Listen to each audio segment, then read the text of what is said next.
Yes, alright, nkulamusizaako nnyo mukwano gwange yonna gy'osinza obbanga otuwuliriza weebale kwekuumira ku mayingo gano aga UG Update TV. Mbakulisaayo nnyo yonna gye musinzira obbanga mutuwuliriza yonna gye mubadde abali ku makyaki abali mu ggandalo lya wiikendi munna mbalamusizaako nnyo. Kaakati nno wabaluseewo okwekalakaasa mu ggwanga erya UK abawagizi ab'enkyukakyuka abali mu ggwanga erya UK bavuddeyo ne bagamba enough is enough. Bagamba nti ekimala kimala era bagenda maaso n'okuba nga badimandinga okugamba okwabulira kw'abakungu bano okuva mu gavumenti ya Uganda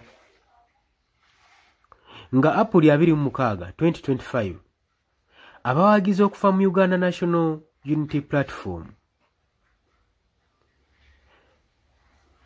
abeegattira mu kibiina mu United Kingdom bakuŋŋaanye okwekalakaasa. Ki ekyabaviiriddeko okwekalakaasa? Bagenze maaso ne bagamba ekimala kimala era nga bagamba ku mbeera weetuuse twetaaga ne tuteekawo action okuva mu UK saako ne mu USA. Bano nno abeekalakaasi ababadde ddala nga bava mu ggwanga erya UK basindise eddoboozi lyabwe ku nsonga ezigenda mu maaso mu gavumenti ya Yoweri Kaguta Museveni era nga bagamba beetaaga enkyukakyuka mu byobufuzi by'eggwanga Uganda mbunnambiro era nga bagamba nti eggwanga libonyebonye ekimala weetaaga abeerewo enkyukakyuka.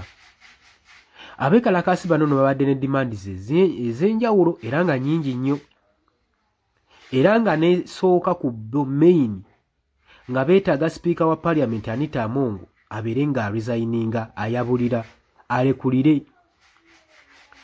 Kigambibwa nti sipiika wa Parliament tujjukira bulungi nnyo enfunda eziwera genda mabanga lyonna sipiika Anita Among owa Parliament azze alumirizibwa okubanga yenyigira mu buli bw'enguzi era nga waliwo ensonga eziri serious ezibadde ziroyizingibwa okuva eri ab'ekibiina kya National Unity Platform supporters ku bintu ebirumira ku sipiika wa Parliament Anita Among.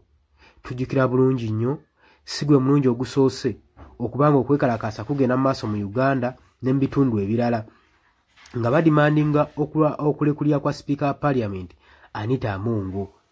Wabula ye yavaayo n'abagamba asigaza just ekisanja kimu kyokka abaviire mu byobufuzi naye abawagizi nga bagamba eggwanga mulyonoonye, Parliament mugyonoonye, Parliament kati eringa ka LC Council ak'oku kyalo.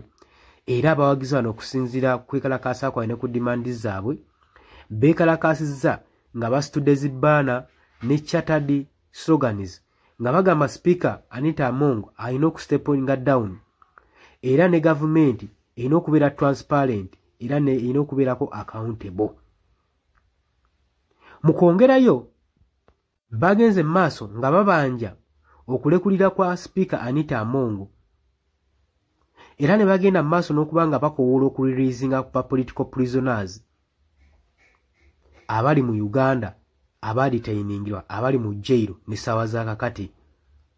Ekyasinze okuba nga bakinotingibwa omusibe Dr. Kizza Besigye asibiddwa okuva we yakwatibwa mu kibuga Nairobi era nga bagamba zino ensonga za mwami Yoweri Kaguta Museveni okuba nga akuumira Besigye mu kkomera era nga basaba Besigye abeere ng'ateebwa mangu. Jjukira nti no Dr. Kizza Besigye eyadetainingirwa e Luzira mu maximum prison nga bamukyajinga for treason. Kigambibwa ye ne munna Abedi Lutale balumirizibwa okuba nga beenyigira mu kwagala okutta Pulezidenti Yoweri Kaguta Museveni. Mukazi wa Besigye Winnie Byanyima tukimanyi bulungi azze ayogera ku nsonga eno egenda mu maaso y'okukwata bbaawe Dr. Kizza Besigye. Era ng'agamba bbaawe yeetaga treatment etegeereka kuba embeera gy'alimu si nnungi wadde n'akamu n'akeddagala.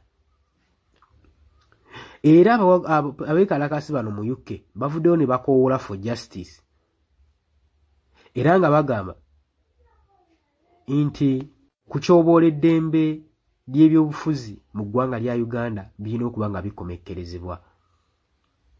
Ng'oggyeko okwekalakaasa kwabwe, abawagizi bano aba National Unity Platform mu UK bakoowodde international community omwo nga muli UK ne USA bakonsidalinga relations eza wakati w'eggwanga erya Uganda ne gana amawanga. Era nga baagala gana amawanga gaholdinge gavumenti ya Uganda accountable ebeere ng'esasulira ebikolwa bino byekoze olw'okutyoboola eddembe ly'obuntu saako n'okutugumbula ba political prisoners oba bonna abeenyigira mu byebufuzi. Jjukira nti nno okwekalakaasa kuno nga kugenda mu maaso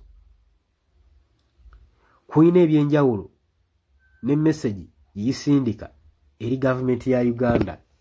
Wabula nga bukyanga okwekalakaasa kuno kutandika, gavumenti tevangayo kwekuba mu kifuba nakweddako kwebyo ebigenda mu maaso. Political prisoners basigadde basubiddwa naddala ab'ekibiina kya National Unity Platform. Abamu ne fayiro zaabwe tezinnatwalibwa mu kkooti kubanga bawozesebwa. Ate nga n'ebitongole ebirwanira eddembe ly'obuntu nabyo tebivuddeyo kukola kimala. Kitegeeza Uganda teri ministries ziyinza kuyamba muntu wa wansi. Ate buli avaayo criticizinga ku gavumenti bamudetaininga mu maximum security. Kitegeeza nti nno okoola amawanga ageebunaayira kiyinza okuba nga kiyambako weewaawo, naye nabo batunudde balaba. Era nze nnyinza okugamba bye bakuumidde Mwami Yoweri Kaguta Museveni ono mu buyinza, kubanga balinamu ekitebe kiramba. Buli ggwanga lirina ekitebe mu Uganda, era bambasada baabwe batunuulira bulungi nnyo ebigenda mu maaso n'obutambi babuyina mu ggwanga lyattu Uganda. Tebasobola kutuulayo ne bagamba nti nno tebamanyi kigenda mu maaso mu ggwanga Uganda, olw'okubanga nabo balina personal interest mu gavumenti eno nga baliko bye babawa bye babba mu ggwanga eno. Y'ensonga ky'oba olaba lwaki Uganda ne ssaawa za kakati tennatuuka kubwako ng'erina kyetakulako oba ng'eyambibwa. Obadde oli ku UG Update Civic osinza oba ng'otuwuliriza, webale kwekumira ku mayengo gano ng'atannatuyungako kirira wansi waliwo ekigambo subscribe kikoneko obeere nga otweyungako. Abali mu diaspora mbalamusizzaako nnyo, mwebale kwekumira ku UG Update Civic.